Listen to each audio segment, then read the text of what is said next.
Good morning to all of you. So dear students, मैं सुदर्शन प्रसाद Lucknow polytechnic Lucknow संस्था से आज आप लोगों को गुड मॉर्निंग जी। लेक्चर नंबर 23 में गुड मॉर्निंग लेक्चर नंबर 23 में गुड मॉर्निंग सर जी। पुनः भूसंपर्कन वाले टॉपिक पर चलते हैं। तो जो इसमें भूसंपर्कन के विशिष्ट भारतीय रूल है उनके बारे में यहाँ पर डिस्कस किया जाएगा। फिर उसके बाद अर्थिंग के प्रकार कितने होते हैं और उनका इस्तेमाल कहाँ कहाँ पर होता है, इनके बारे में चर्चा की। तो आइए चलते हैं अपने टॉपिक की तरफ। देखिए, इसमें साथ साथ में नोट भी करते चलिएगा और मैं आप लोगों को बताता भी चलूंगा, इस तरह दोनों काम एक साथ हो जाए। नोट करिएगा इसमें Indian standard specification, Indian standard specification.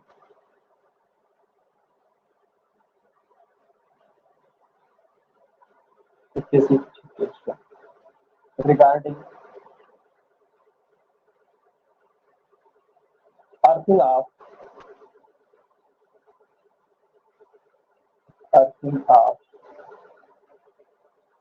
electrical installation.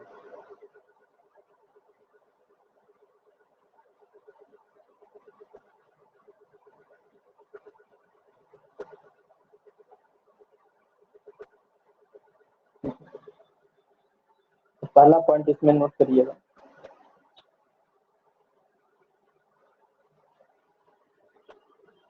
पहला पॉइंट है IS 3034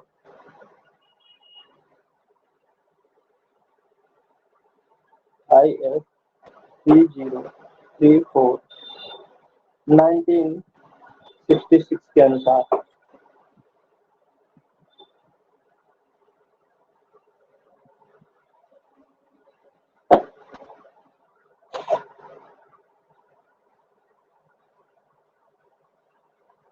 IS 3034 1966 के अनुसार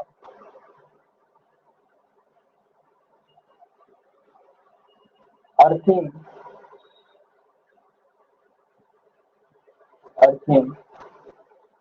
हेतु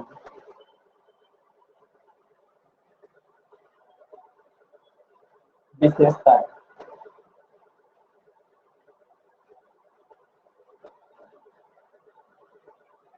पहला पॉइंट इसमें है जिस संस्थान के लिए भूसंपर्कन किया जा रहा है, जिस इंडस्ट्री के लिए या जिस संस्थान यानी इंस्टीट्यूट के लिए अर्थिंग किया जा रहा है, अर्थिंग किया जा रहा है,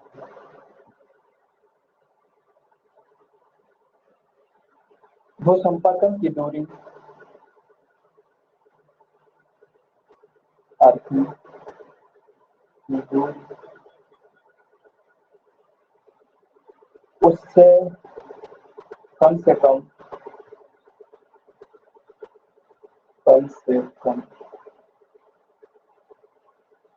1.5 मीटर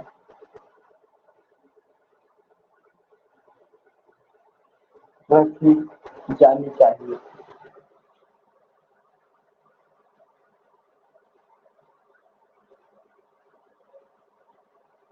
दूसरा पॉइंट, उपकरण के वो इलेक्ट्रोड से जोड़ने वाला तार उपकरण के वो इलेक्ट्रोड अर्थ इलेक्ट्रोड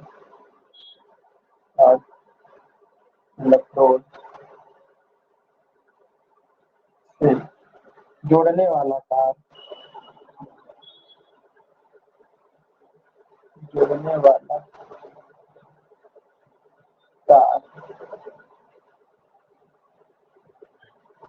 अर्थात अर्थात अर्थ कंटिन्यूटी अर्थ कंटिन्यूटी अर्थ कंटिन्यूटी तार की माप वायर की माप इंडस्ट्री के चालक तार की माप है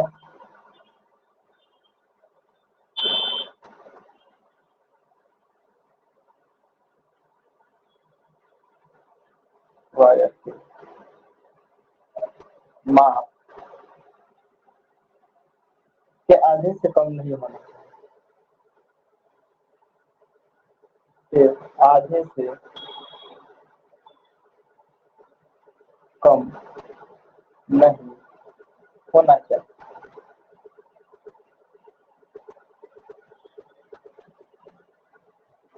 जबकि भूतार तांबे का हो, जबकि अर्थ वायर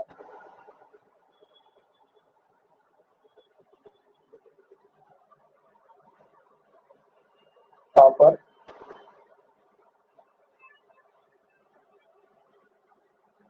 यदि किसी भी स्थिति में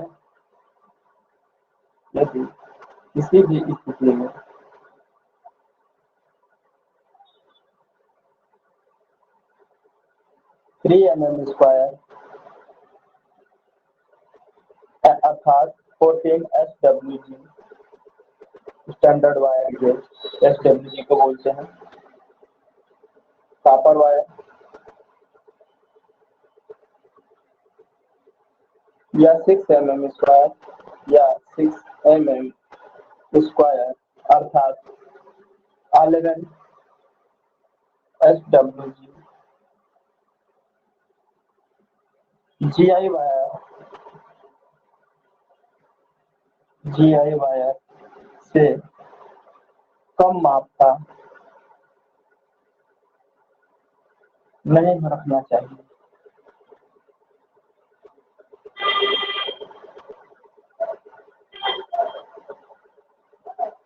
ठीक है, यानी कि अगर हम कॉपर का इस्तेमाल कर रहे हैं तो हमारे जो इंडस्ट्री में वायरिंग में जो वायर का इस्तेमाल किया गया उस वायर से कम आधे माप का होना चाहिए और इस वायर का जो है अगर कॉपर का इस्तेमाल कर रहे हैं तो 3 mm स्क्वायर वायर होना चाहिए। अगर mm में बात करते हैं तो 3 mm या फिर अगर स्टैंडर्ड वायर गेज के अनुसार अगर आप बात करेंगे तो 14 SWG से कम नहीं होना चाहिए। यदि अगर हम GI वायर की बात करते हैं तो वो GI वायर अर्थात गैल्वेनाइज्ड आयरन तो यह 11 SWG का होना चाहिए यानी 6 mm स्क्वायर। अब आगे लिखिएगा, अर्थ वायर व अर्थ इलेक्ट्रोड एक ही पदार्थ के होने चाहिए। Earth wire and earth electrode एक ही पदार्थ के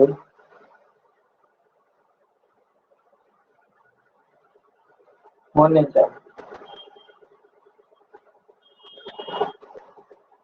ठीक है, नंबर 4 है भूतार को मैकेनिकल फोर्स से बचाने के लिए अर्थ वायर को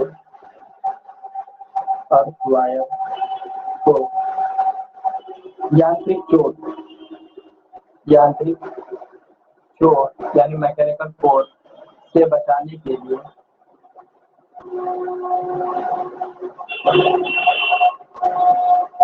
क्या करते हैं,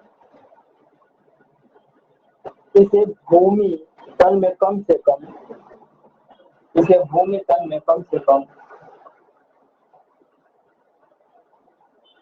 30.5 सेंटीमीटर नीचे तथा 12.7 सेंटीमीटर तथा 12.7 सेंटीमीटर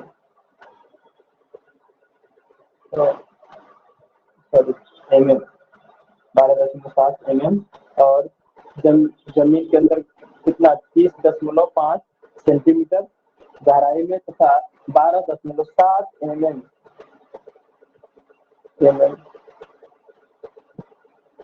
डायामीटर के जीआई पाइप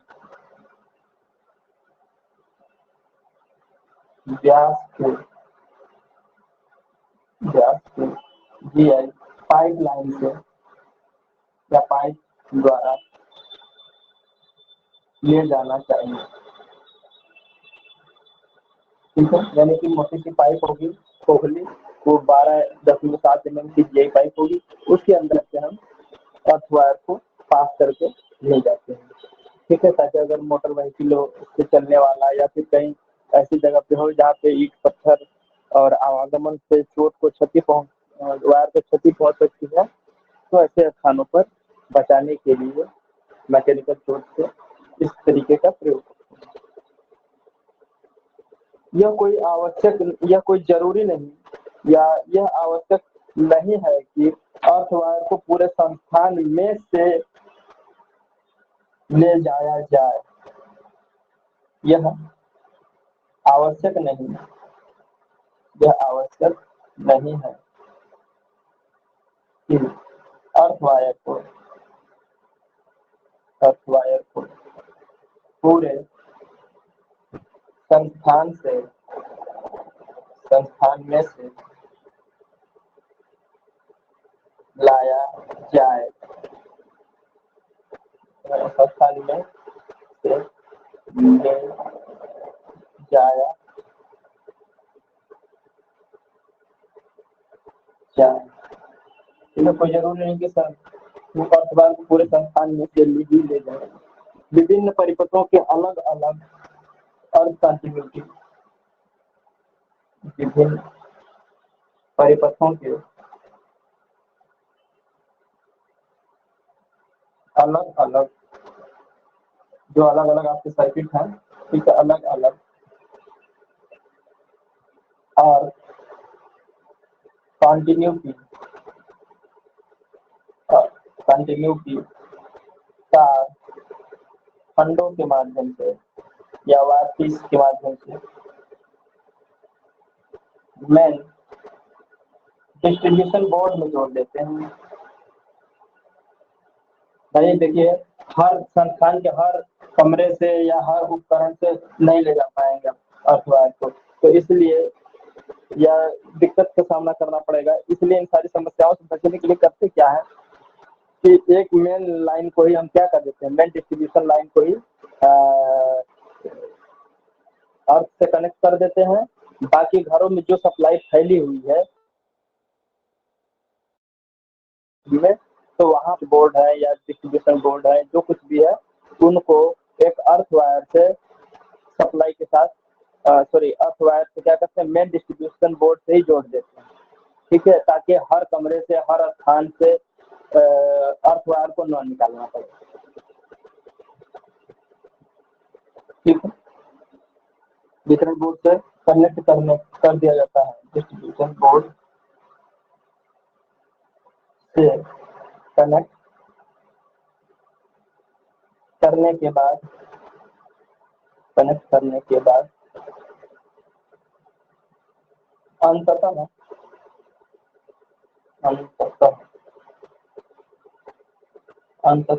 उसे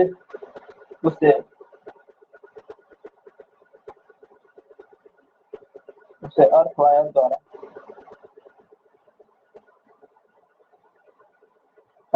द्वारा अर्थ इलेक्ट्रोड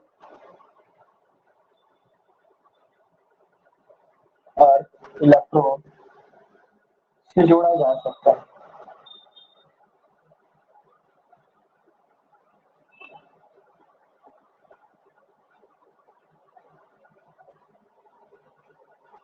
इसके लिए उपयोग में लाया जाने वाला इसलिए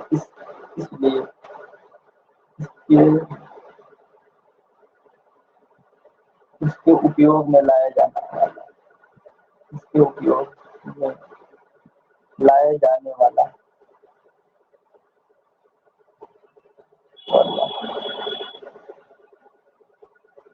अर्थवायर, अर्थवायर की माप क्रम संख्या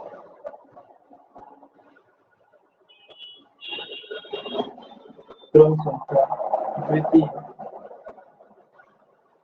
क्रम संख्या 2 ऊपर यहाँ क्रम संख्या 2 में वर्णित माप से कम नहीं होना चाहिए।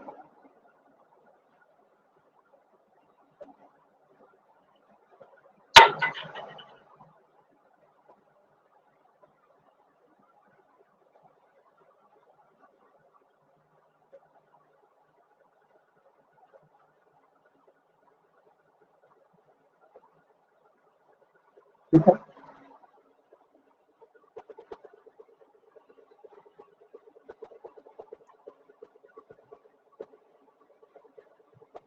वो इलेक्ट्रोड को जमीन के अंदर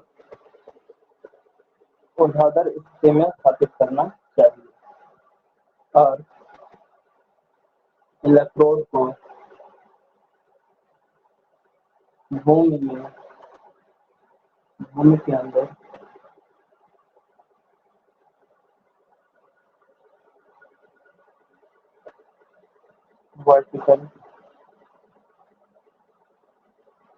वर्टिकली इंस्टॉल करना चाहिए।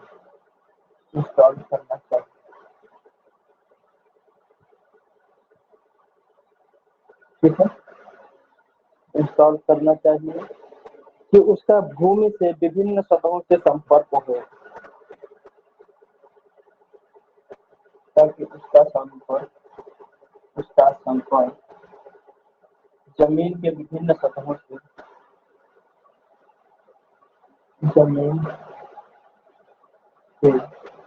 विभिन्न सतहों से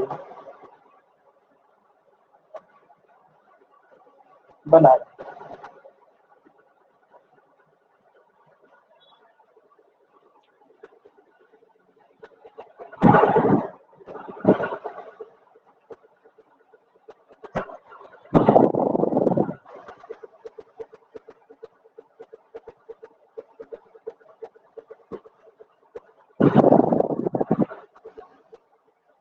ऊपर वाला रफ करें,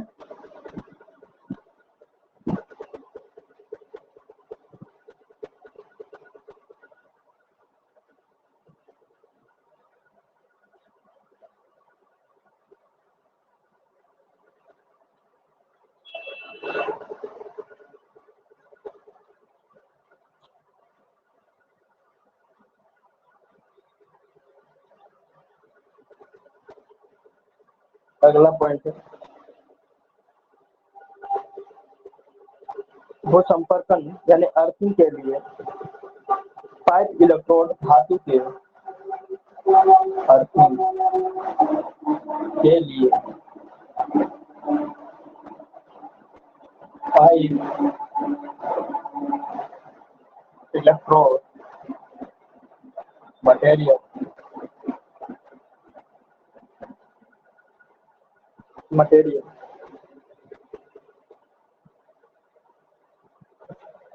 ये भी एक टुकड़े में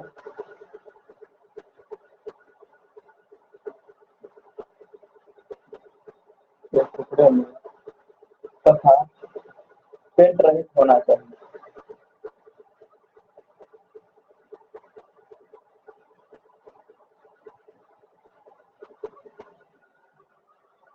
कहने का मतलब यह है कि जो अर्थिंग के लिए प्रयोग की गई पाइप हो, चाहे प्लेट हो, चाहे रॉड हो, जो भी कुछ भी हो मटेरियल, सब के अलग अलग जो टुकड़े होंगे सब एक ही पदार्थ से बने हुए होंगे। अलग अलग पदार्थ के बने हुए अलग अलग भागों को नहीं लगाना। ठीक है, यानी अर्थिंग के लिए जो भी पाइप है या प्लेट वगैरह है सब एक ही मटेरियल के बने हुए टुकड़े होने चाहिए और वो भी पेंट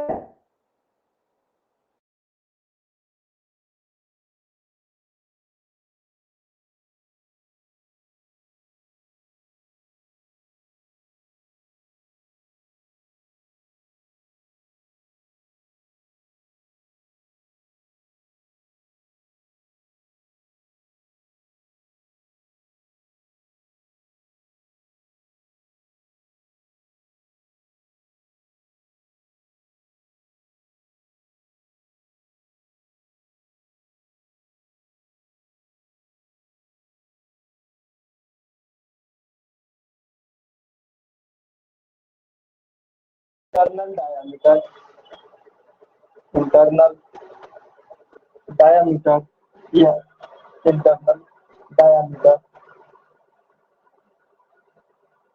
इंटरनल डायामीटर के ढलवा लोहे के कास्ट आयरन से कम नहीं होना चाहिए, नहीं होना चाहिए। ठीक है, तो उसका जो है जो पाइप है उसका आंतरिक व्यास कितना 38 mm होना चाहिए, वो भी जीआई का होगा तब, या 100 mm तब होगा डायमीटर जब कास्ट आयरन का। ठीक है, पाइप समकोण पर छिद्रित हो,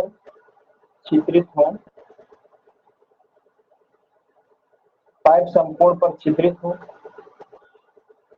पाइप 90 डिग्री पर छिद्रित होना चाहिए।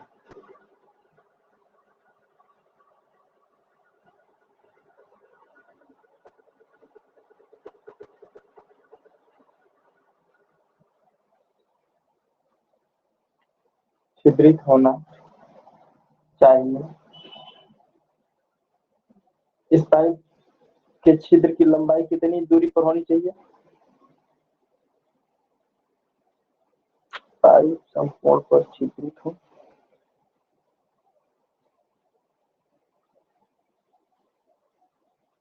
ठीक है, और ना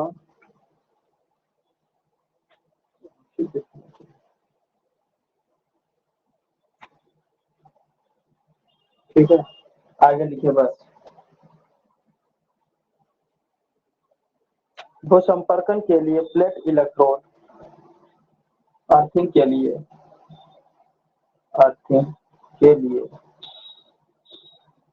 प्लेट इलेक्ट्रोड की माप कितनी होनी चाहिए? 7 centimetre, 7 centimetre, 7 centimetre cross 7 centimetre cross 6.3 mm GI plate, या कह सकते हैं या 60 centimetre into 60 centimetre into 3.15 copper की प्लेट से कम नहीं होना चाहिए,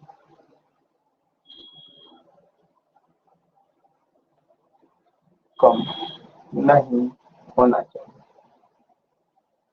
अगर हम प्लेट अर्थिंग करते हैं तो उस प्लेट की जो चौड़ाई, लंबाई और मोटाई होती है वो 7 इंटू 7 सेंटीमीटर में इंटू 6.3 mm मोटाई, वो भी जीआई वायर के लिए, जीआई प्लेट के लिए होती है। अगर हम कॉपर की प्लेट का इस्तेमाल करते हैं तो उसकी लंबाई 7 सेंटीमीटर, चौड़ाई 7 सेंटीमीटर तथा मोटाई 3.15 होनी चाहिए mm। ठीक है, 3.15। सर मोस्टली किसका यूज किया जाता है सर? दोनों में से किसी एक का, दोनों धातु का कर सकते हैं, इसमें कोई मतलब जरूरी नहीं मैक्सिमम कि किसका करें किसका नहीं करें। अब इसके रेट के ऊपर डिपेंड करता है। अगर आपको कॉपर वाला कास्टरी मिलेगा तो जाहिर सी बात है कि जीआई का करेंगे। ठीक है, ओके तो सर। दोनों में से किसी का भी जो आपको उचित लगे। अगर आपके पास इन्वेस्ट कर रहे हैं और बढ़िया प्लांट स्थापित कर रहे हैं, आप उसको अर्थिंग करनी है तो आप पैसा थोड़े सोचेंगे, आप सेफ्टी देखेंगे ना। लेकिन जो भी इस्तेमाल करेंगे प्लेट, सेम मटेरियल के ही उसके सारे पार्ट्स होने चाहिए, चाहे उसमें पाइप डालें या उसका नट बोल्ट लगा के कसें, तो ये सारी चीजें सब, या उसमें लग लगा करके उसको एक दूसरे से संयोजित करें, लेकिन सेम मटेरियल का होना चाहिए। ठीक है, डिफरेंट डिफरेंट मटेरियल का होगा तो जाहिर सी बात है कि उसकी रेजिस्टिविटी में थोड़ा परिवर्तन आ जाएगा, तो इस वजह से सेम धातु का ही इस्तेमाल करते हैं। आगे चलते हैं, 1-2 पॉइंट और बचा है।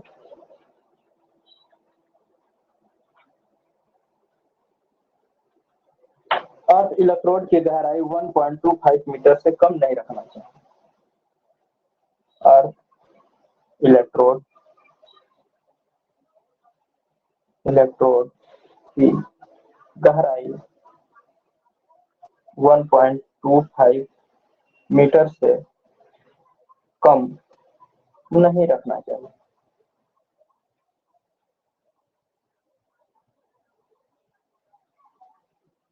मिट्टी की स्थिति के अनुसार यह गहराई बढ़ाई जा सकती है। मिट्टी की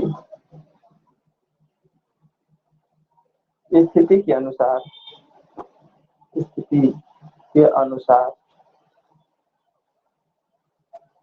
यह गहराई बढ़ाई जा सकती है।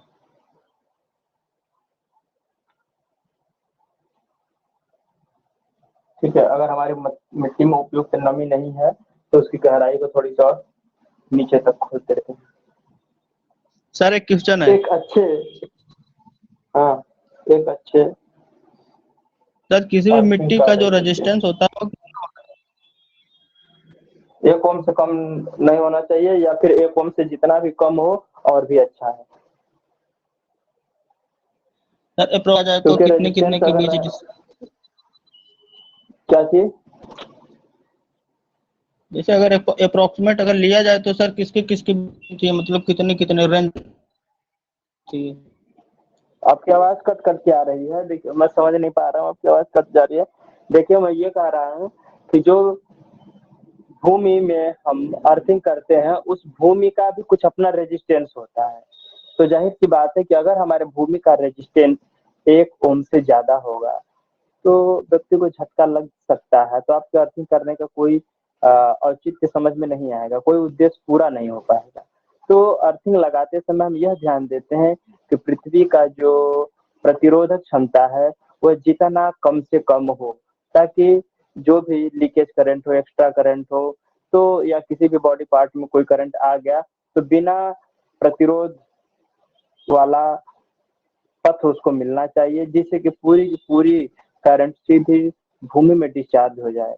अदरवाइज थोड़ा सा भी अगर उसमें रेजिस्टिविटी की प्रॉपर्टी होती है तो आदमी को हल्का फुल्का झटका, झंझनाहट की महसूस होने की संभावना हो सकती है। ठीक है, अगर ये प्रतिरोध ज्यादा मात्रा में है तो आदमी को तो उठा पटक देगा, झटका दे देगा। ठीक है, एक अच्छे सर अर्थिंग का प्रतिरोध, एक अच्छे अर्थिंग का प्रतिरोध, अर्थिंग का रेजिस्टेंस, एक अच्छे अर्थिंग का रेजिस्टेंस भी नमी की स्थिति के अनुसार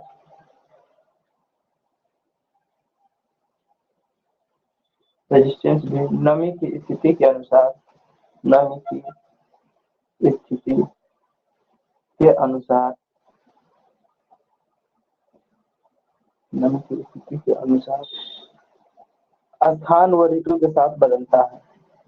स्थान व ऋतु के अनुसार बदलता है। भाई गर्मी का दिन है, मिट्टी सूख गई है, तर्रे फाट रहे हैं जमीन, तो भाई वहां की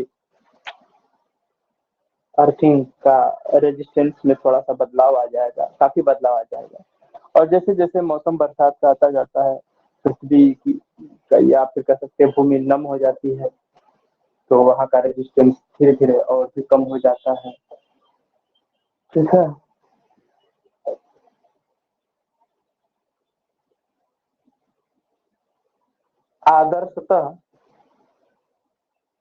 आदर्शतः यह मान आगे लिखेगा इसमें, आइडियली आदर्शतः यह मान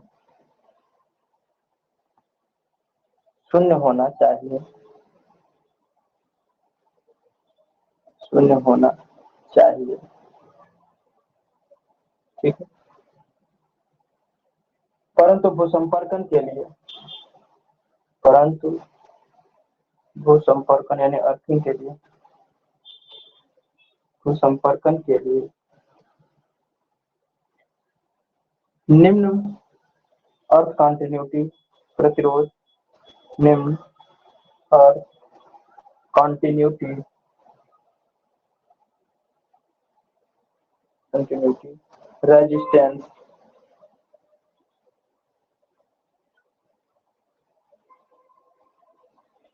निम्न सततता,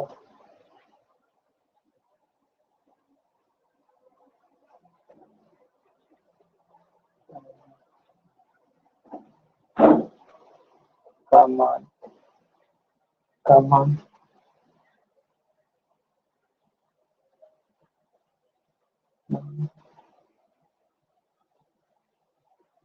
प्रभावी एवं मान्य है,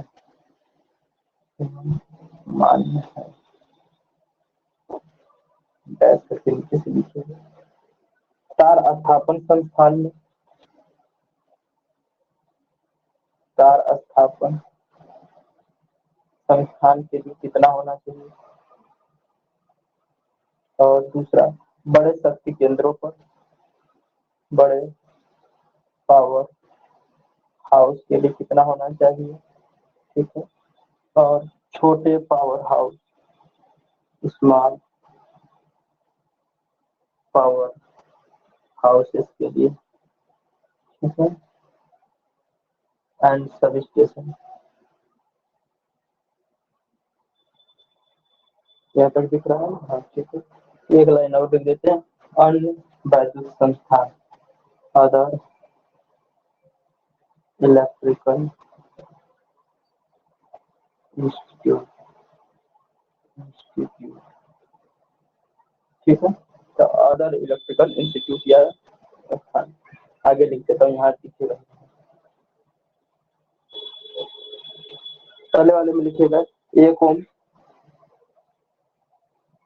ठीक है। तार स्थापन के लिए अगर जैसे हम लोग घरों में करते हैं लाइट फैन सर्किट वगैरह के लिए, तो इसके लिए अगर हम अर्थिंग का देखें तो प्रतिरोध कितना होना चाहिए, 1 ओम तक होगा तो भी कोई दिक्कत नहीं, ठीक है। और बड़े शक्ति उपकेंद्र जहाँ पे लग रहे हैं, जहाँ पे हाई अमाउंट में करंट कैरी करती है, तो वहाँ पर 0.5 से 1 ओम के बीच में होना चाहिए, 0.5 से 1 ओम के बीच में होना चाहिए।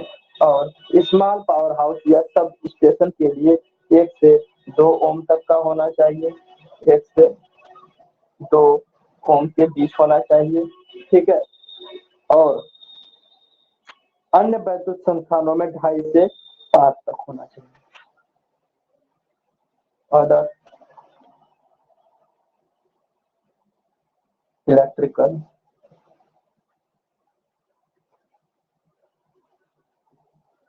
इंडस्ट्री में कितना होना, 2.5 से 5, 2.5 से 5 तक, ठीक है। अब आगे चलते हैं कि भू प्रतिरोध को प्रभावित करने वाले कारण क्या क्या हो सकते हैं। इसको लिखाया है कि नहीं हमने? हाँ, लिखा दिया है, ये हो गया कल। अब देखिए, भू संपर्कन प्रणाली का जो है, जो हम व्यवस्था अपनाते हैं भू संपर्कन के लिए, जिस भी विधि का हम प्रयोग करते हैं, उसमें भूमि के प्रतिरोध को कम करने की विधियां क्या क्या है, ठीक है।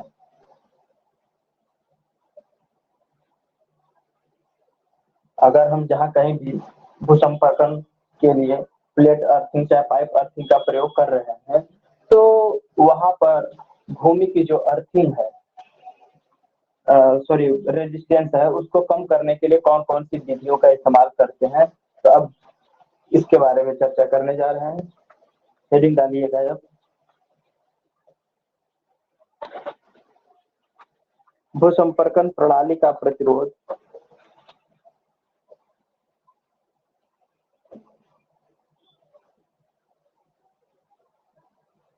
भू संपर्कन प्रणाली का भू प्रतिरोध कम करने की विधियां,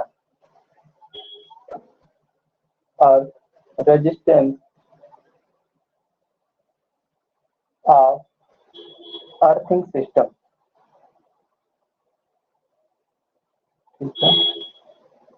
method of reducing earth resistance of earthing system.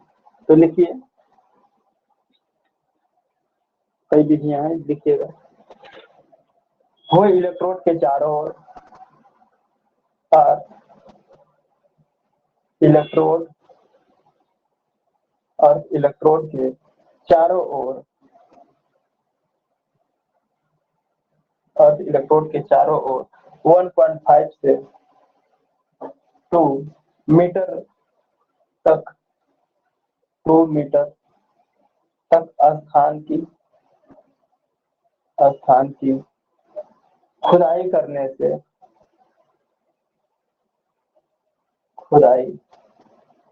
से भू प्रतिरोध यानी अर्थ रेजिस्टेंस भू प्रतिरोध का मान काफी हद तक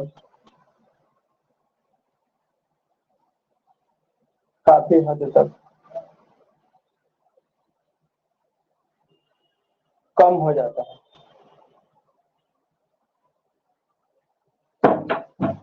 ठीक है। और दूसरा पॉइंट है अर्थ इलेक्ट्रोड पर जंग न लगने की व्यवस्था की जाए।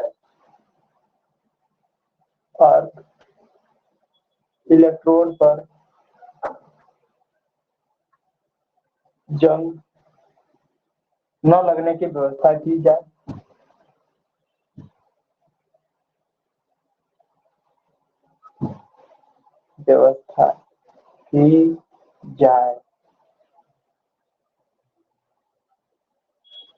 या जंग हटा दिया जाए तो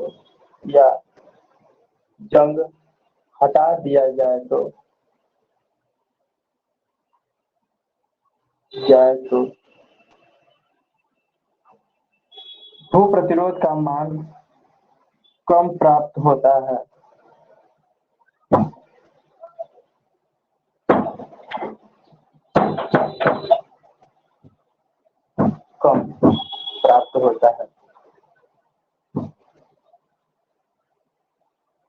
ठीक है। तथा इसके चारों ओर नमक व कच्चे कोयले की परत तथा इसके चारों ओर नमक व कच्चे कोयले की परत तथा इसके चारों ओर नमक तथा कच्चे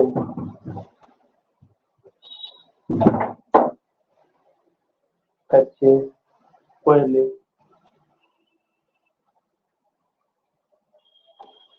नमक तथा कच्चे कोयले की परत इसके भू प्रतिरोध पर इसके भू प्रतिरोध का मान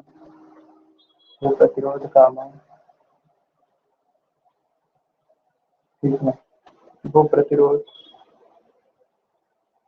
का मान कम प्राप्त होता है। सॉरी, भू प्रतिरोध को प्रभावी ढंग से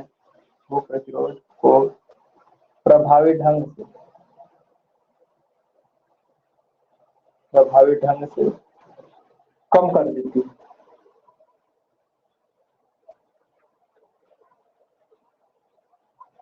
ठीक है।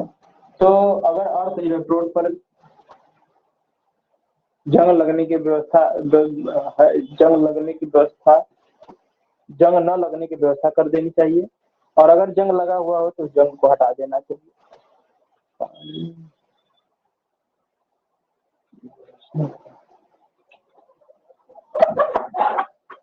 और उसके बाद उसमें नमक, चारकोल इत्यादि को डाल देते हैं, यानी भूमि का रेजिस्टेंस को कम हो जाता है।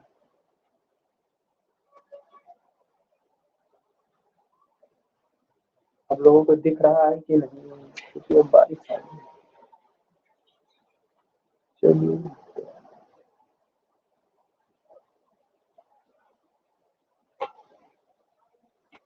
अब आगे चलिएगा।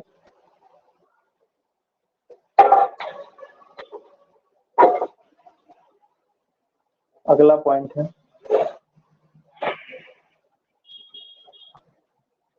गर्मी के दिनों में लगभग हर 15 दिन में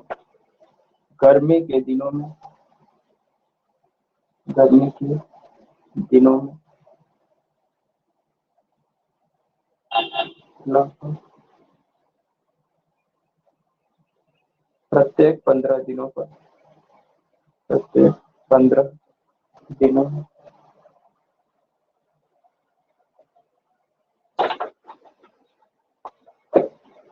नमक का पानी,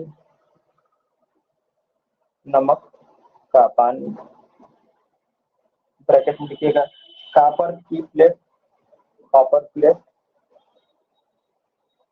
या फिर किसकी हो, GI प्लेट, कॉपर की प्लेट के लिए कॉपर प्लेट है, कॉपर सल्फेट,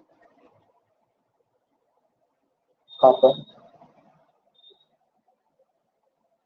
सल्फेट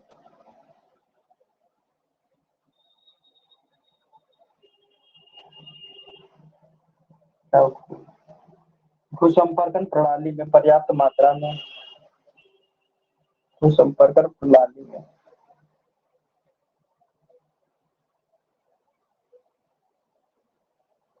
पर्याप्त मात्रा में डालना चाहिए, डालने से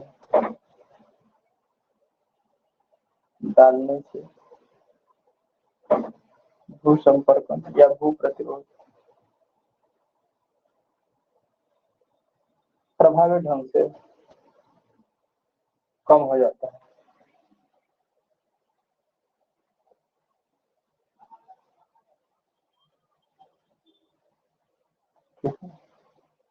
चौथा पॉइंट है भू इलेक्ट्रोड का सरफेस एरिया बढ़ाने से और इलेक्ट्रोड का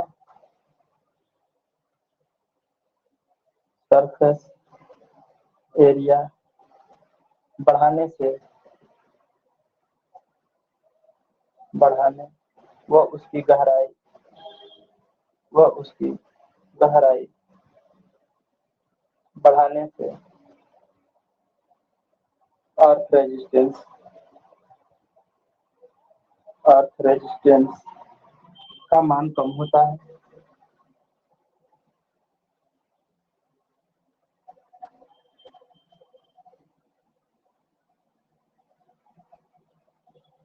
परंतु यह विधि किसी सीमा तक ही व्यवहारिक है, परंतु यह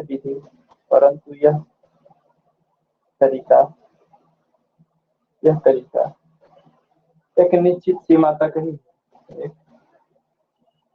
निश्चित सीमा तक ही, ठीक। ऐसे स्थान जहां भूसंपर्क के लिए भूमि उपलब्ध हो, ऐसे स्थान जहां अर्थिंग के लिए भूमि उपलब्ध हो,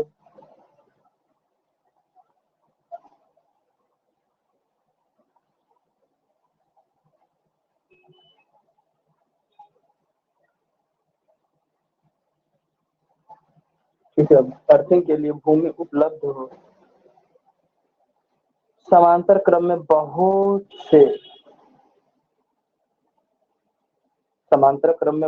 से भूसंपर्कन जोड़कर, समांतर क्रम में बहुत से भूसंपर्कन या अर्थिंग जोड़कर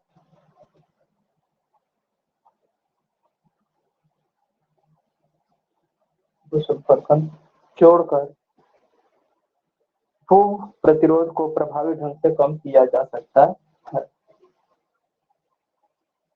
भू प्रतिरोध को प्रभावी ढंग से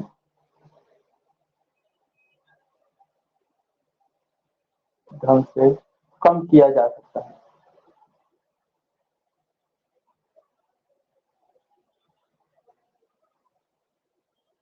ठीक है,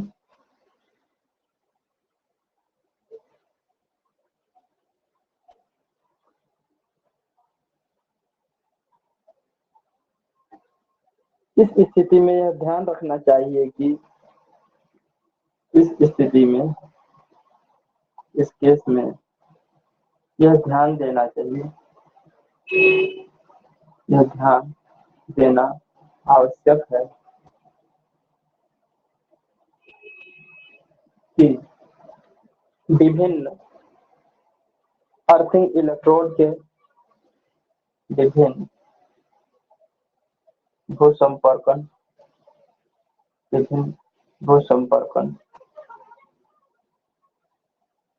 इलेक्ट्रोड के प्रतिरोध इलेक्ट्रोडों के क्षेत्र एक दूसरे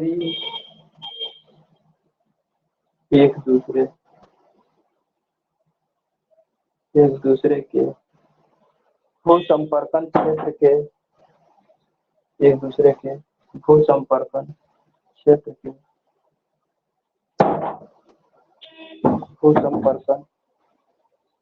के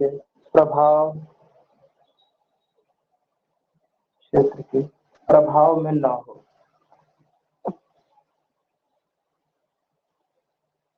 यानी कि अगर हमारे पास पर्याप्त मात्रा में जगह उपलब्ध है, हम अर्थिंग करते जा रहे हैं, एक से अधिक अर्थिंग की है, बशर्ते इस बात का हमेशा ध्यान रखना होगा कि जो भी अर्थिंग हमने की हुई है उस अर्थिंग का किसी दूसरे अर्थिंग के क्षेत्र में न पड़ना चाहिए। ठीक है,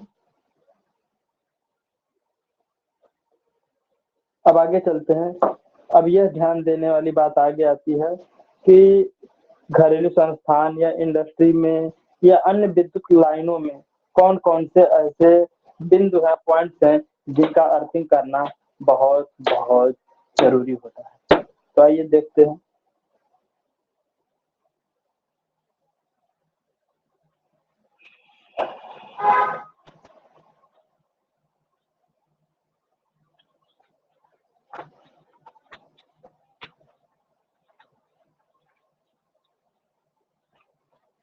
यहाँ तक सभी ने नोट कर लिया था ना।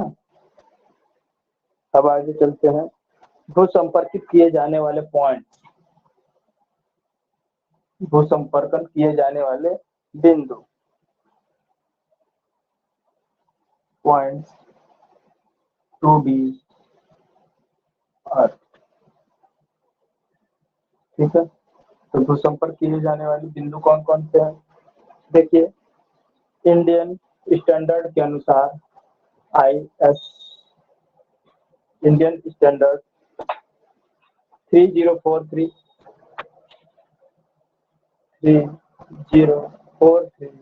1966 के अनुसार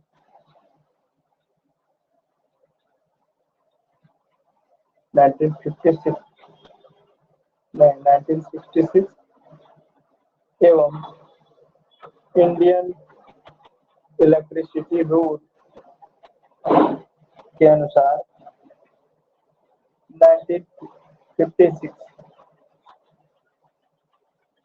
के अनुसार वैद्युत संस्थान के वे बिंदु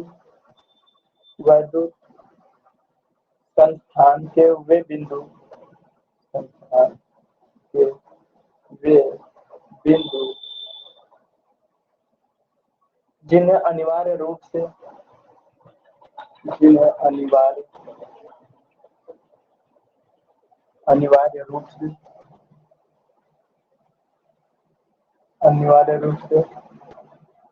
अर्थ होना जाना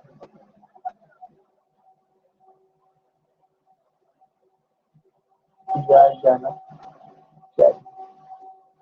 तो आइए देखते हैं कौन कौन से वो भाग जिनको किया जाना चाहिए।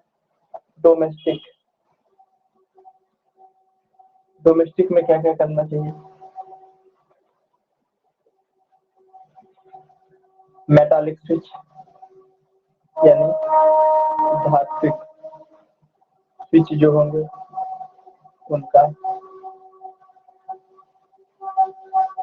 डिस्ट्रीब्यूशन बोर्ड DB एवं स्विच बोर्ड के धातु भाग मेटल पार्ट, दूसरा पॉइंट इसमें है बैटन होल्डर के धातु भाग, बैटन होल्डर के धातु भाग यानी कि metal part of the batten holder. और नेक्स्ट है स्नान गृह में, बाथरूम में, बाथरूम में इक्विपमेंट के मेटल पार्ट, बाथरूम में धातु भाग।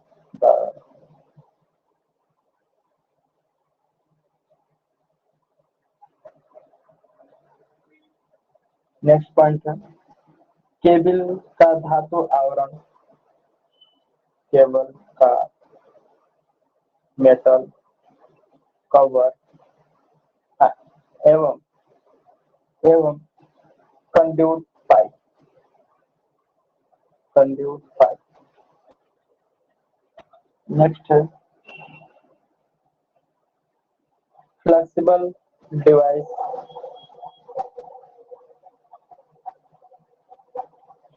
फ्लेक्सिबल डिवाइस जैसे table lamp, press iron, table lamp, iron, electric iron.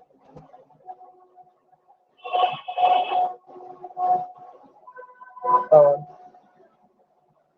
Electric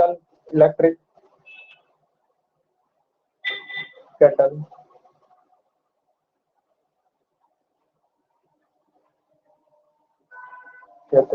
है ना, चाय बनाने। Heater, heater, 3 pin plug, 3 pin plug व सॉकेट के धातु भाग। और नेक्स्ट है cooler, refrigerator, geyser, cooler, refrigerator, geyser, geyser, oven, oven, etc के धातु भाग, मेटल पार्ट, 3 पिन प्लग व सॉकेट सहित।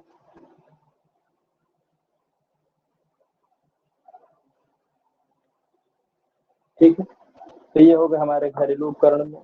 अब चलते हैं इंडस्ट्री में क्या है, तो लिखिएगा switch distribution board,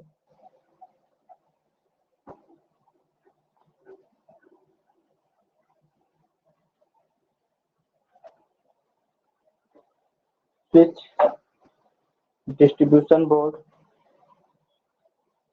switch board,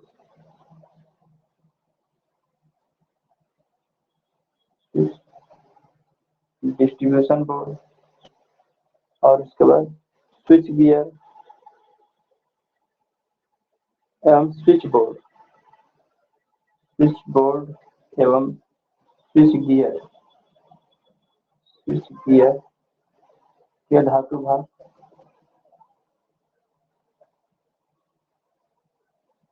और नेक्स्ट पॉइंट है सभी बल्बों के धातु भाग, सभी बल्बों के धातु भाग। और नेक्स्ट पॉइंट है संस्थान के सभी केबिलों के धातु आवरण, संस्थान के सभी केबल के कवर एवं कंड्यूट पाइप,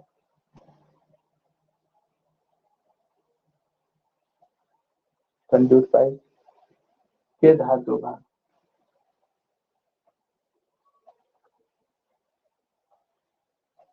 और नेक्स्ट पॉइंट है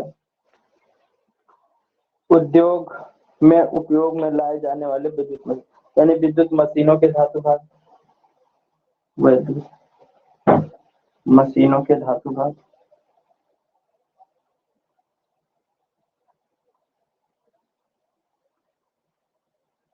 ठीक है।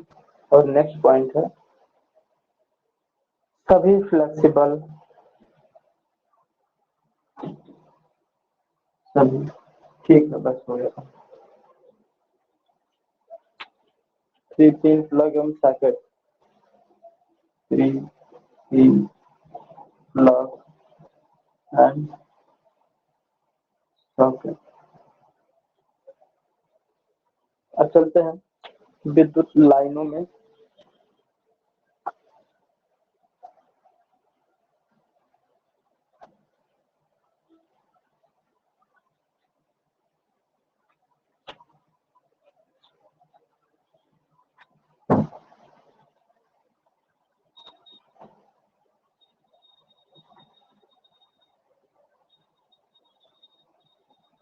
Electrical line,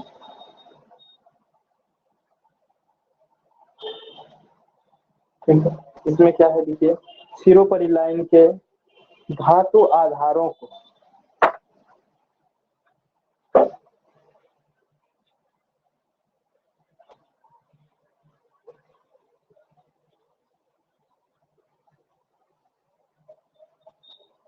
over head line के धातु आधारों को यानी बेस को 1.609 किलोमीटर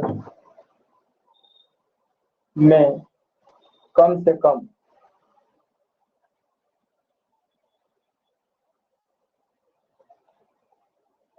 4 स्थानों पर, यानी कि लगभग 1.5 किलोमीटर में कम से कम 4 स्थानों पर भूसंपर्कित किया जाना चाहिए।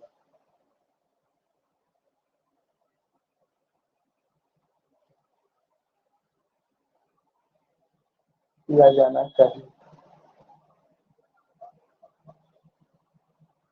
ठीक है।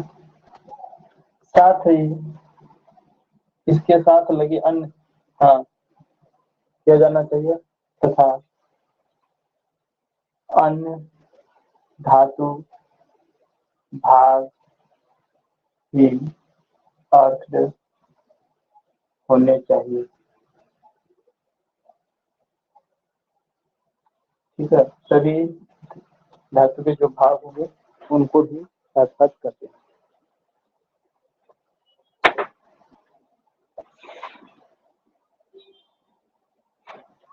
अब आगे चलिए, सिरोपेरल लाइन के स्टे वायर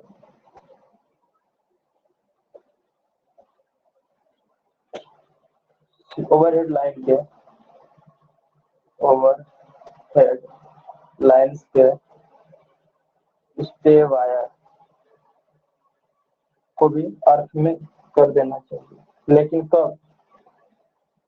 जब तक वे इंसुलेटर से,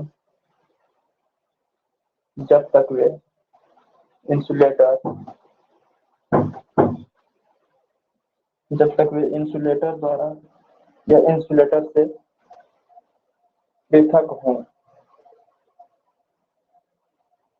ठीक है। यानी कि स्टे वायर जो खंभों को सीधा कर खड़ा करने के लिए अगर लगाया गया होता है, तो अगर वह इंसुलेटर के साथ उनको टाइट करके नहीं खींचा गया है तब तो भाई आपको लगाना पड़ेगा। अगर इंसुलेटर लगाए हैं तो कोई बात नहीं, अगर इंसुलेटर नहीं लगाए हैं और केवल खंभे पर क्लैंप लगा करके उस क्लैंप के माध्यम से उसको स्टे वायर द्वारा खींचकर जमीन में हमने उसको लगा, तो कम से कम ऐसे भागों को भी हमें अर्थ कर देना चाहिए।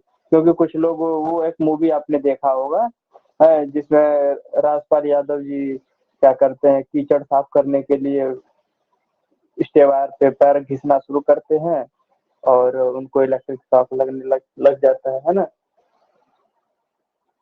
आगे चलते हैं,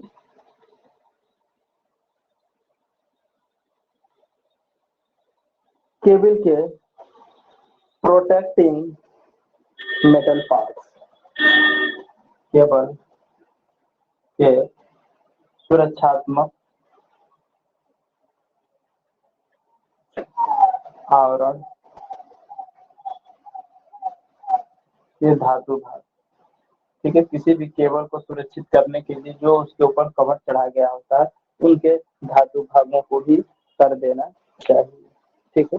नेक्स्ट पॉइंट, केबल बॉक्स के धातु भाग, केबल बॉक्स के मेटल पार्ट।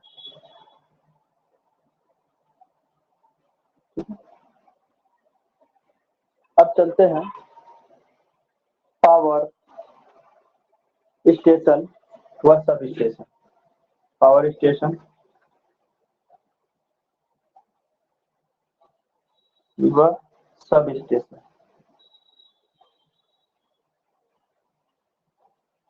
ठीक है। तो पावर स्टेशन सब स्टेशन क्या करते हैं?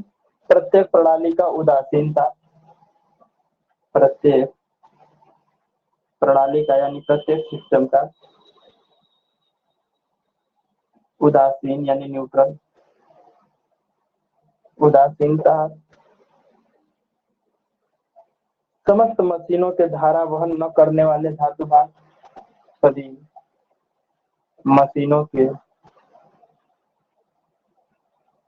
धातु भाग सभी मशीनों के धातु भाग, क्योंकि धातु भाग को हम धारा प्रवाहित कराने के लिए थोड़ा इस्तेमाल करते हैं, उसको तो एक आवरण देते हैं, कवर देते हैं, एक टेप देते हैं। समस्त उपकरणों के धातु भाग,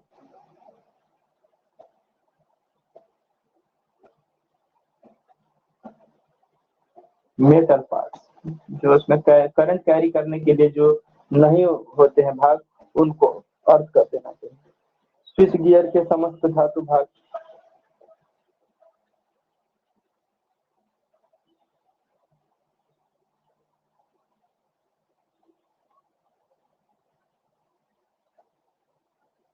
और नेक्स्ट है सीमा घेरा, सीमा घेरे घेरे के धातु भाग। सीमा घेरे के लिए जो धातु भाग का हम इस्तेमाल करते हैं उनको भी अर्थ कर देना चाहिए, ठीक है। प्रकाश एवं हीटिंग उपकरणों के लाइट एंड हीटिंग इक्विपमेंट के मेटल पार्ट,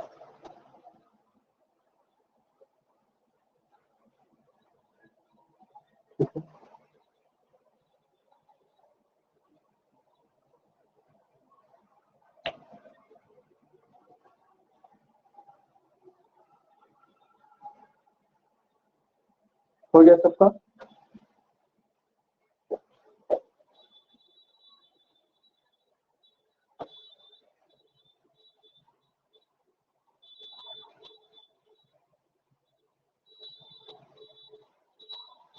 अब देखिएगा भूसंपर्कन की विधियां कौन कौन सी है। मेथड ऑफ अर्थिंग, तो भूसंपर्कन करने के लिए कौन कौन सी विधियां प्रयोग करते हैं, आइए अब यहाँ पर देखा जाए।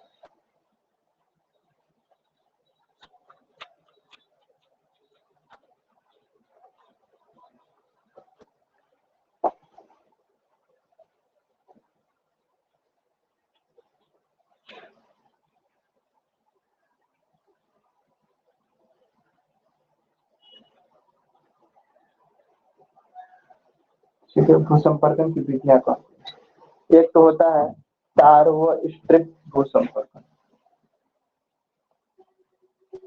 तार व स्ट्रिप भूसंपर्कन।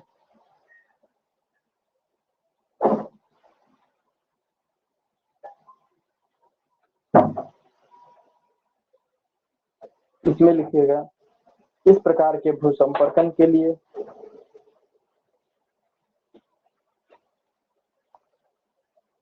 इस प्रकार के अर्थिंग के लिए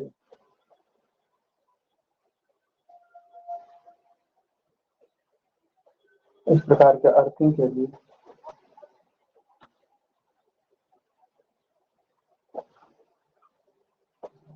दूसरा साफ दिख रहा है।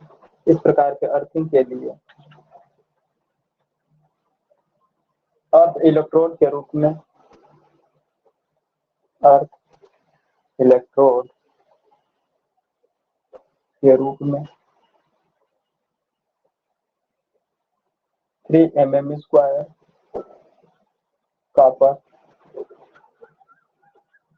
वायर या 6 mm स्क्वायर GI वायर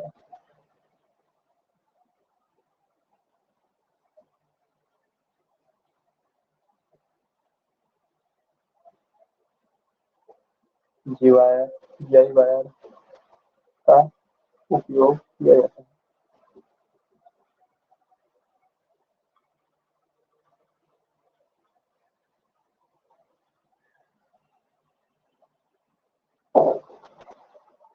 अगर कॉपर की स्ट्रिप की बात करें, कॉपर स्ट्रिप की चौड़ाई मोटाई कितनी होनी चाहिए? तो वो होनी चाहिए 25 mm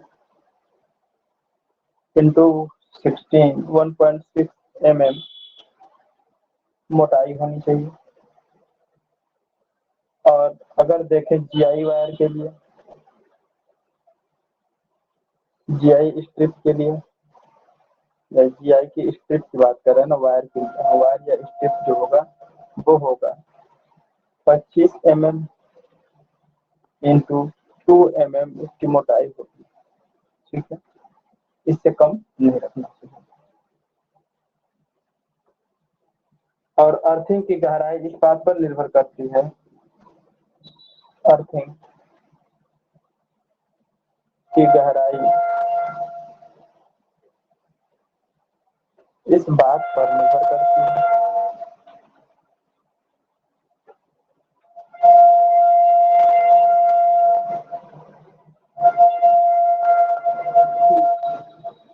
प्रभावी अर्थिंग प्राप्त हो सके।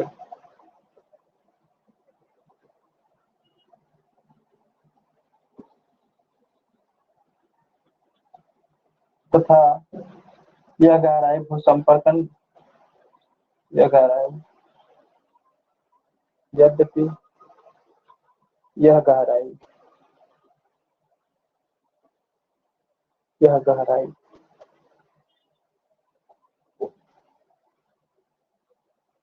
4 भूसंपर्कन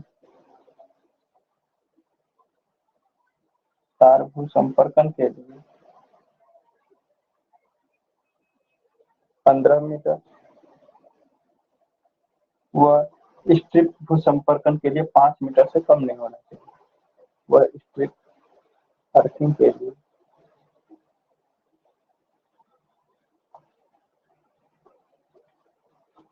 5 मीटर से कम नहीं होना चाहिए। अगर हम तार का प्रयोग करते हैं तो हमको 15 मीटर की गहराई खोदनी पड़ेगी। अगर हम स्ट्रिप की पट्टियों का इस्तेमाल करते हैं, हाँ जी, ये जो कॉपर स्ट्रिप है ना, हाँ, कहीं लिखा हुआ है 25 mm इंटू 4 mm। कहाँ लिखा है? सर क्वेश्चन, ऑब्जेक्टिव क्वेश्चन में।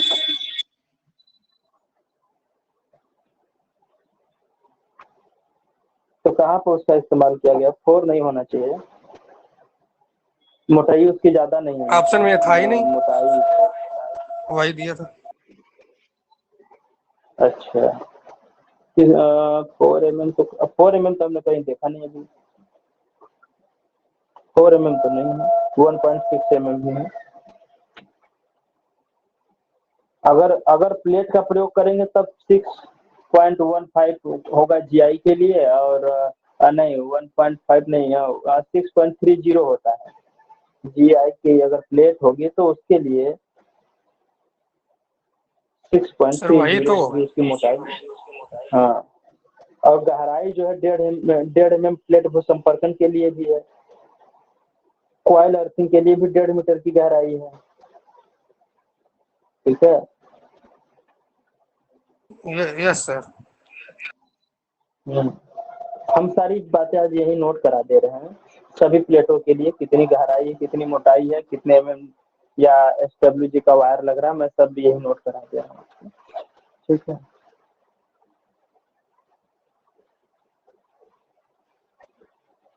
इस प्रकार का भूसंपर्कन वहां के लिए उपयुक्त होता है। अब देखिए यूज कहाँ होता है इसका। इस प्रकार का भूसंपर्कन कहाँ इस्तेमाल किया जाता है? तार एवं स्ट्रिप टाइप का भूसंपर्कन कहाँ इस्तेमाल किया जाता है? जहाँ पथरीली मिट्टी होने के कारण, पथरीली मिट्टी होने के कारण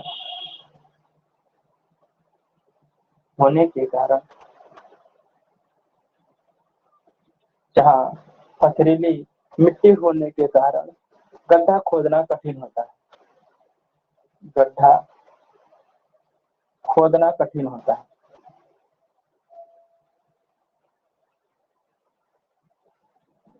तो भाई जाहिर सी बात है, जहाँ गड्ढा खोदना कठिन होगा तो हम कहाँ से इतनी चौड़ी और मोटी गड्ढे खोदेंगे भाई? तो इसके लिए चुपचाप एक तार या फिर पतली स्ट्रिप को गाड़ के काम चला लेते हैं। ठीक है। अब आगे चलते हैं रॉड अर्थिंग के ऊपर। तो इसको रफ करें, सबने नोट कर लिया यहाँ तक? Rod earthing.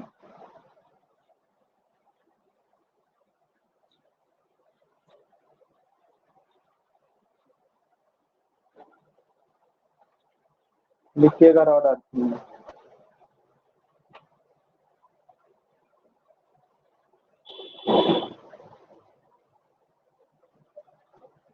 इस प्रकार के अर्थिंग के लिए कम से कम इस अर्थिंग के लिए कम से कम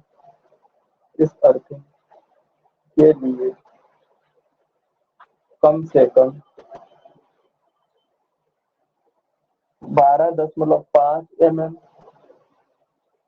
12.5 mm व्यास की छड़, व्यास की कॉपर छड़ तथा 16 mm व्यास 16 mm GI छड़ यूज की जाती है।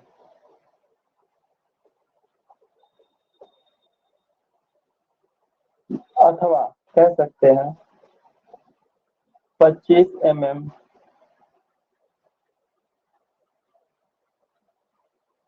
व्यास का 25 mm व्यास का 2.5 मीटर लंबा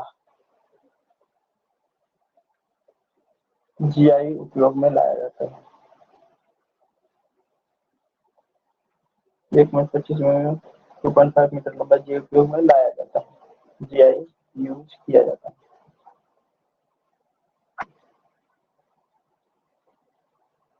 यद्यपि यहाँ भी गहराई प्रभावी भूप्रत संपर्कन पर निर्भर करती है।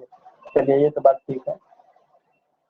जब तक हमें प्रभावी भू संपर्कन नहीं मिल जाता है तब तक थोड़ा सा और नीचे बढ़ सकते हैं। ठीक है। अब आगे देखते हैं। यह गहराई 2.5 मीटर से कम नहीं होनी चाहिए। यह गहराई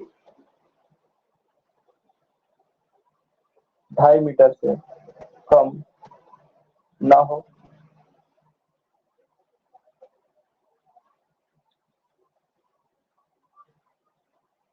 इसके लिए गड्ढा नहीं खोदना पड़ता। इसके लिए गड्ढा नहीं खोदना पड़ता।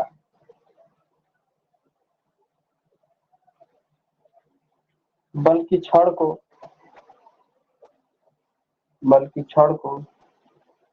पावर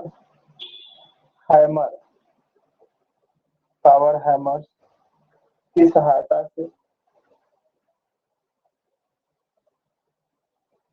जमीन में दफन कर दिया जाता है।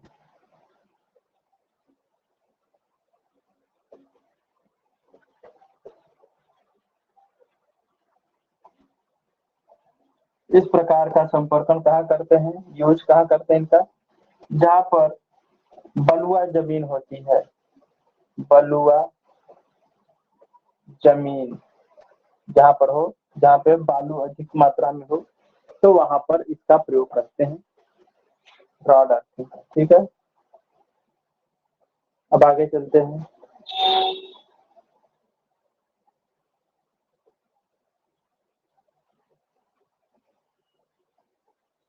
पाइप अर्थिंग, यहाँ तक हो गया होगा सबका।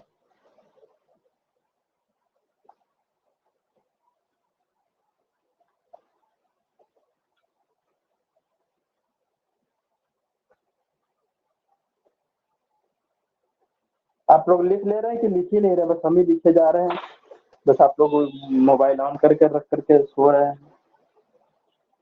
लिख रहे हैं सर। भूसंपर्कन, हाँ अच्छा ठीक है।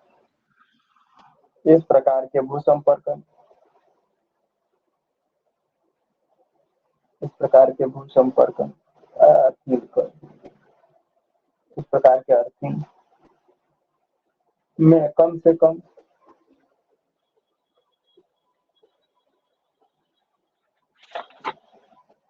कम से कम 38 mm व्यास, 38 mm व्यास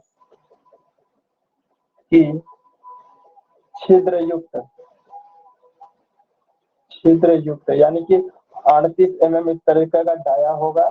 ठीक है, और इसमें जगह जगह पर छेद बने होंगे। ठीक है,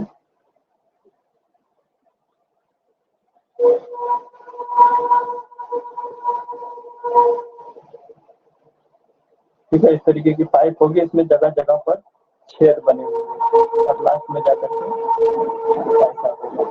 ठीक है, तो इसका डायमीटर जो होगा 38 mm। ठीक है,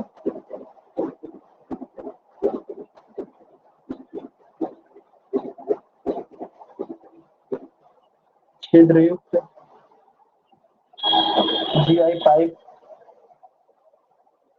जीआई पाइप जमीन की सतह से कम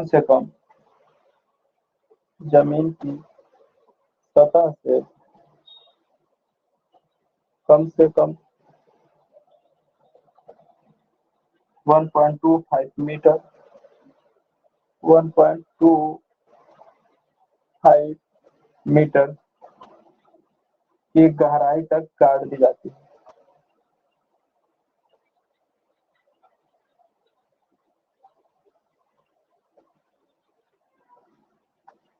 और कच्चे कोयले व नमक की परत और कच्चे कोयले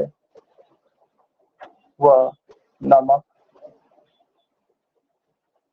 की परत से ढक दिया जाता है।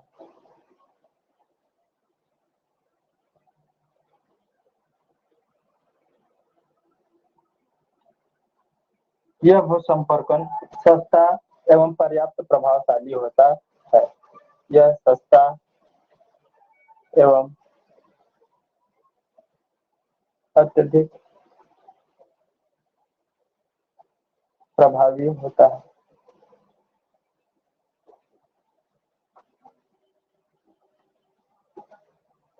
जो पाइप होती है वो हॉलो होती है सर?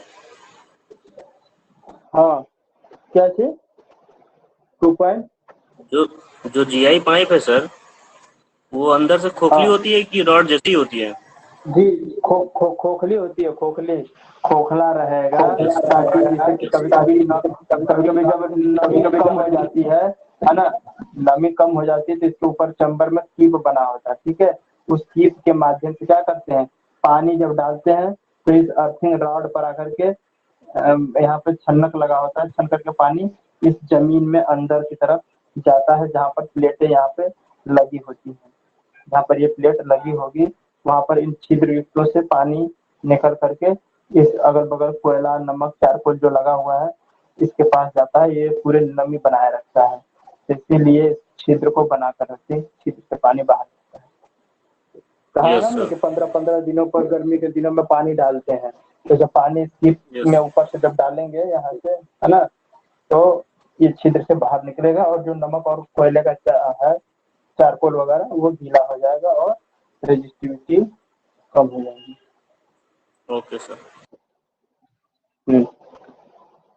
सस्ते भूसंपर्कन के रूप में सस्ते अर्थिंग के रूप में इस प्रकार का भूसंपर्कन, इस प्रकार का अर्थिंग सामान्य रूप से सामान्य रूप से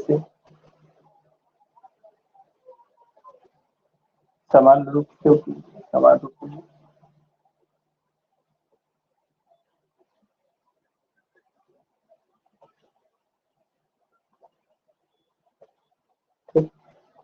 अब अगला है प्लेट अर्थिंग।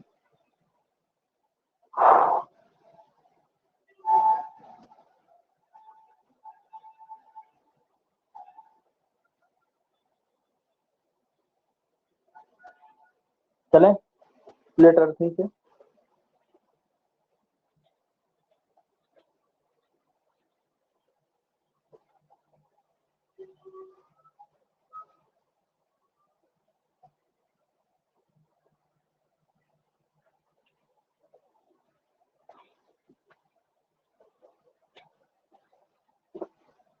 प्लेट अर्थिंग में कम से कम प्लेट अर्थिंग में कम से कम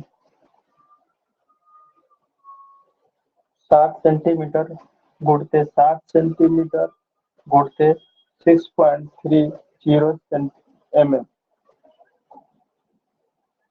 GI प्लेट को गड्ढा बनाकर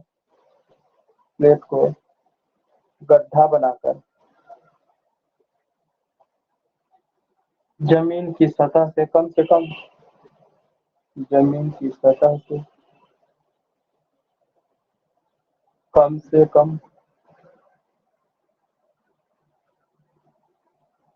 1.5 मीटर नीचे खड़ा कर दिया जाता है, खड़ा किया जाता है, खड़ा यानी ऊर्ध्वाधर, खड़ा करके गाड़ दिया जाता है।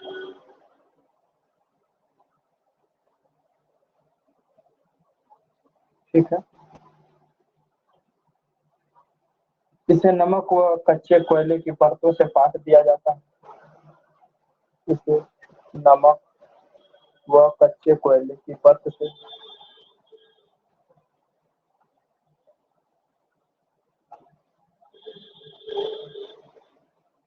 पाट दिया जाता है या ढक दिया जाता है। यह भूसंपर्कन सर्वाधिक प्रभावी होता है। यह अर्थिंग सर्वाधिक प्रभावी होता है।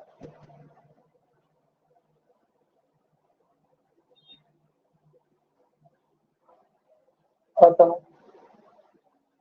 सामान्य यूज में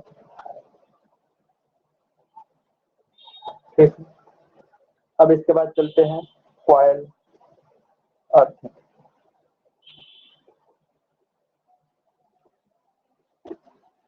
लकड़ी के पोलों तथा पीसीसी पोलों को लकड़ी के पोल एवं पीसीसी के पोल को अर्थ करने हेतु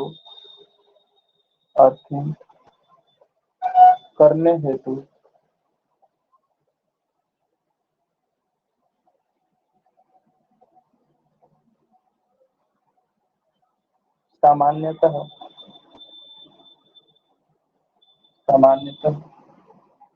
उपयोगी यह व्यवस्था सामान्यतः उपयोग की जाने वाली यह व्यवस्था 8 SWG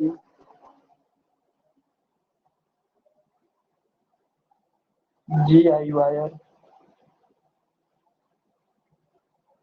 की 50 mm व्यास तथा लगभग 460 mm लंबी क्वाइल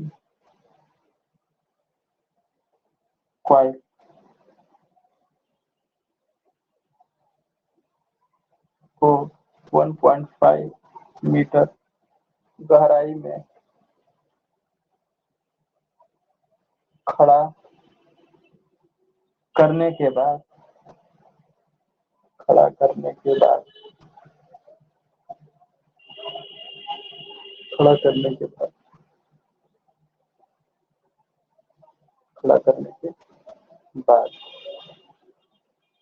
नमक तथा कच्चे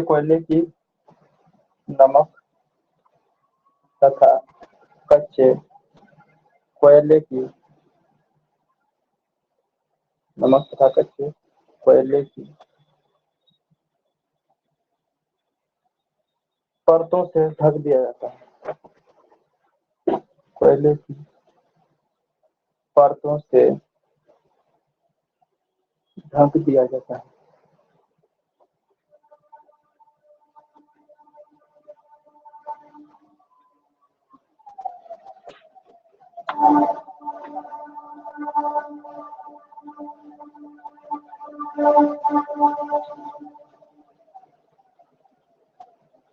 अब अगले लेक्चर में इन कोयलों इन सब की विधि बता देंगे, है ना, कि पाइप वाली कैसी, अब लोग के सिलेबस में जैसे पाइप वाला किस तरीके से किया जाता है और प्लेट वाला किस तरीके से किया जाता है और कॉइल वाला किस तरीके से किया जाता है। ठीक है, इन चीजों को बताएंगे और उसके बाद ये आपका अर्थिंग चैप्टर खत्म हो जाएगा। तो एक लेक्चर और लेना है तो ये अर्थिंग खत्म हो जाएगा। फिर अब आगे 10वें चैप्टर पे। हेलो सर, जी एक क्वेश्चन था हाँ, सर। जो रॉड वाली अर्थिंग होती है उसमें 45 एंगल रहता है क्या उसमें स्टैंड खड़ा करने के लिए रॉड को? क्या रॉड को खड़ा करने के लिए स्टैंड? हाँ, 45 एंगल का था क्या सर? उसको सीधा रखने के लिए भाई एंगल अगर हम लगाएंगे, अगर उसको 90 डिग्री पैरेलल रखने के लिए अगर हम एंगल लगाएंगे तो भाई 45 डिग्री पे एंगल लगाना पड़ेगा ना, तब तो 90 डिग्री पे उसको हम प्लेट को ऊर्ध्वाधर खड़ा रखेंगे। सर कल टेस्ट हुआ था तो उसमें जो है 45 लगाए थे तो गलत कर दिया, 45 से फिर 90 कर दिया उसने, जबकि 45 होता है। देखिए, जो हमने कहा, कौन सा वाले की कह रहे थे, रॉड वाले की पाइप वाले में कह रहे थे? रॉड वाले। तो रॉड वाले में एक बात बताइए, मेरे कहने का मतलब ये था, आप समझ नहीं पाए हैं। हमने ये कहा कि जब आप कोई रॉड ऊर्ध्वाधर खड़ा करेंगे तो ऊर्ध्वाधर खड़ा करेंगे तो ऐसे नहीं खड़ा करेंगे। जब ऊर्ध्वाधर खड़ा करेंगे तो 90 डिग्री पैरेलल तो 90 डिग्री परपेंडिकुलर तो हो गया भूमि से, है ना।